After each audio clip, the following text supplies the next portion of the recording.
TJ Doheny, isusuko nga ba ang laban kay Inoue para kay Cuadro Alas?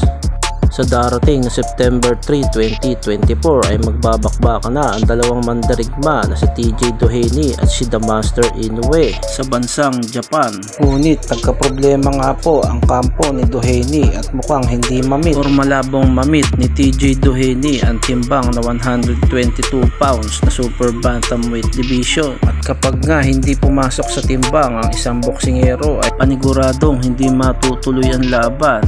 Pero dahil ito ay sponsored nga ng mga bilyonaryo at sponsored nga ng mga sikat na kumpanya at matataas na opisyal sa Japan, ay paniguradong itutuloy pa rin itong laban. Ngunit si TJ Doheny mismo ay hindi na interesadong makalaban pa ang The Japanese Monster na Naoya Inoue. Isa na sa dahilan ay ang sa partihan mismo ng kanilang pera na 70 to 30 na talaga namang luging-lugi si TJ Doheny sa hatian. Kahit nasabihin nating challenger si TJ Doheny at isang champion naman si Naoya Inoue, ay sa tingin natin mga ka-adventure ay hindi talaga patas ang kanilang ginawang hatian na mangyayari, na kahit kung ako ang tatanungin ay paniguradong baka ibigay ko na lang ang laban kay The Monster at kahit siguro tumagal man lang kahit 2 round. Sa kabilang banda naman todo ensayo na ang angas ng Pinas na si Cuadro Alas at ito nga ay walang sinasayang na araw sa pag-iensayo at tuloy-tuloy lang ang pagpapakondisyon dahil nga matunog ang balita na baka si Cuadro Alas ang pumalit kay TJ Doheny na makalaban ni The Master Inoue.